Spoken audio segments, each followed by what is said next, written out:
Okay, good morning. This is Randall Postaglione. I'm teaching in my living room. Okay, we are still sheltered in place here in Illinois. I'm teaching for Joliet Montessori.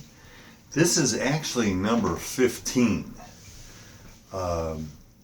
instructional video. Number 15. It is April 30th, the last day of the month. And then we're moving into May, which is, the end of the school year. So we want to get some things done here so you're prepared for next year. Hopefully things will be back to normal or a new normal that's comfortable, okay, and conducive to learning. All right, we've been talking about, we took a break from quadratics. I had you do some symbolism with ancient Egyptian hieroglyphics. I hope you had fun with that.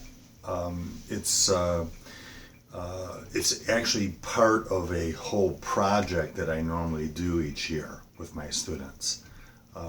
That math part of ancient Egyptian math. Excuse me. Anyway, we're going to talk about. We're getting back to quadratics and all this algebra. It tends to be geared for graphing.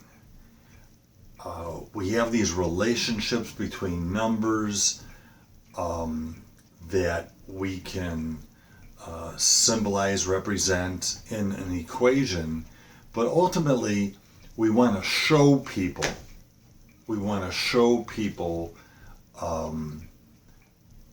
How things are related, and we do that with a picture. We do that with a graph.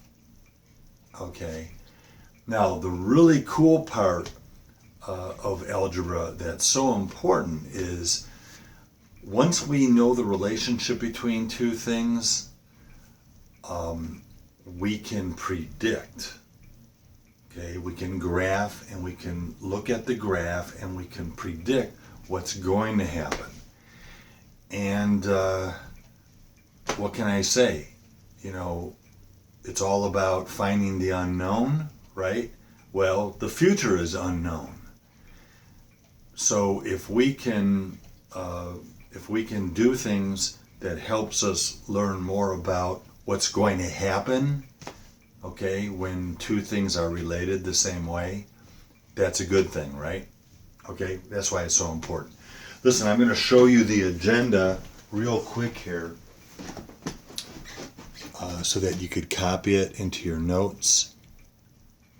Pause. Okay. On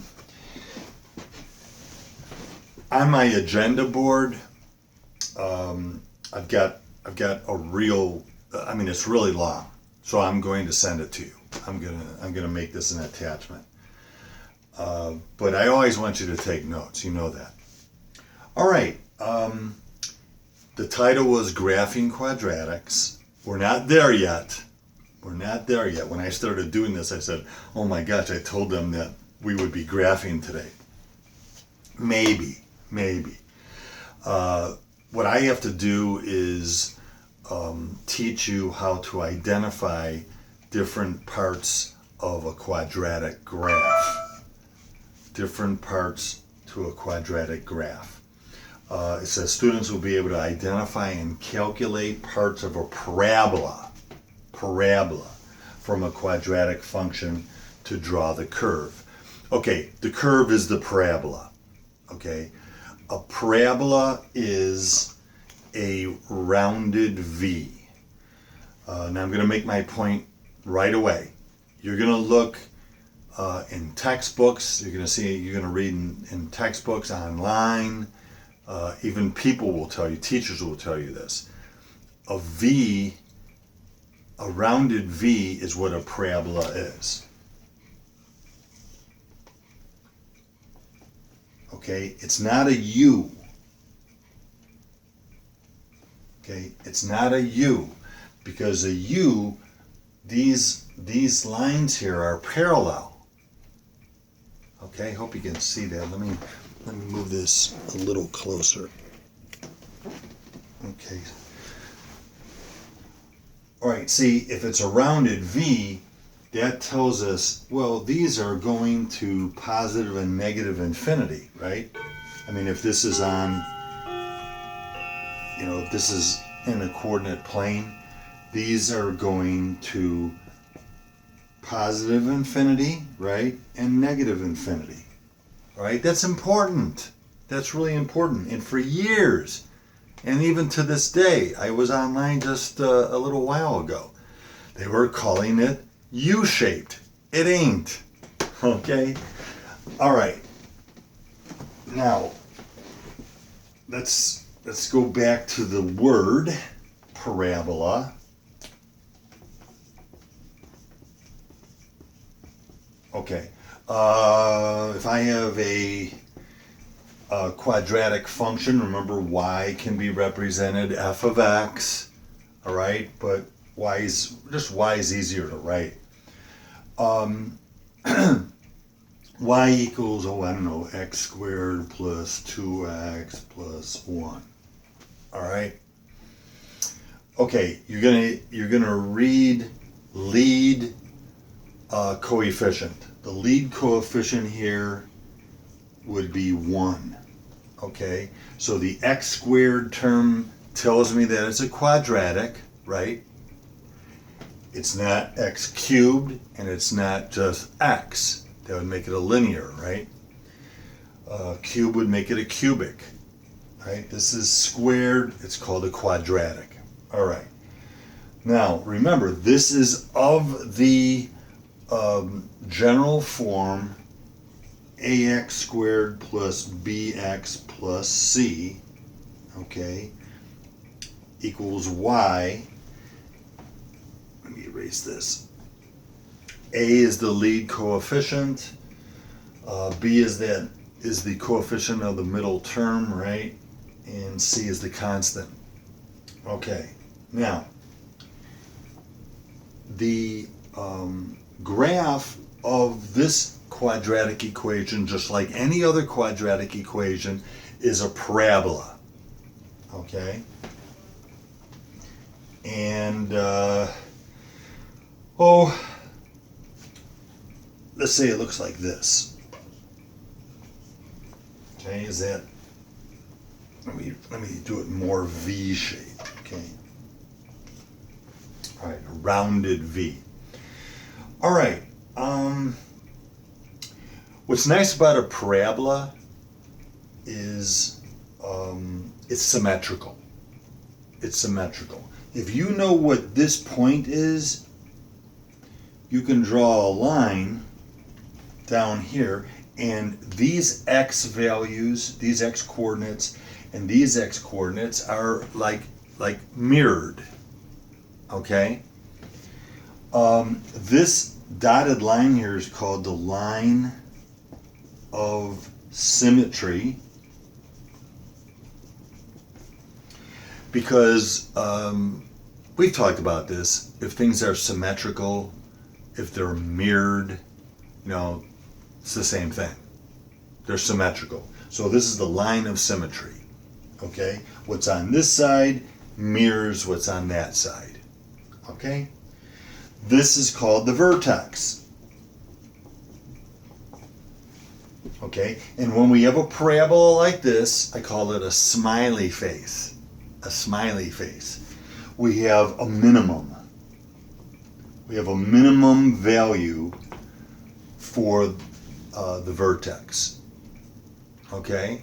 Now we're eventually, hopefully next week, we're eventually going to do word problems, and this will all make sense to you. It's very cool. Okay? That's why, quadratic equations and the formula and functions that are quadratic are really huge in algebra. okay? And when you get algebra 2, all right, you'll get into it even more, all right? Okay, so we got line of symmetry, we've got the vertex, it's a minimum value because it's at the bottom, okay? And all equations of this form, okay, ax squared plus bx plus c, okay, equals y, that's, you're going to have a parabola, okay? All right, now, one more thing. You may have a negative sign here. If you do, it's going to be a frowny face, okay? And it'll still have a line of symmetry. The vertex is now a maximum, not a minimum, okay? It's still a vertex, it's still called the vertex. These are still symmetrical, all right? But now that point up there, you can see it, it's a maximum. Remember, as we go up on the y-axis, all right, it becomes greater. One more thing, a lot of students think that this line here, this dotted line, is the y-axis. Not necessarily. You could have the y-axis over here and the x-axis over here. Okay? All right. And one more big deal. I want to talk to you about where a parabola crosses the x-axis. Those are not y-intercepts, but x-intercepts, okay? And always, when we have an x-intercept, the y is 0. That's why we replace the y, or f of x, we replace it with 0. Okay? So when we find out what x is, well, that's the, say this is 1. 1, 0. This might be, I don't know, 6, 0. Whatever. Okay, I'm just making those up. Okay, you get it though? The y is always going to be 0. That's why we replace, you'll see instead of y equals ax squared plus bx plus c, you'll see 0 equals ax squared plus bx plus c. Okay? All right, we're getting there.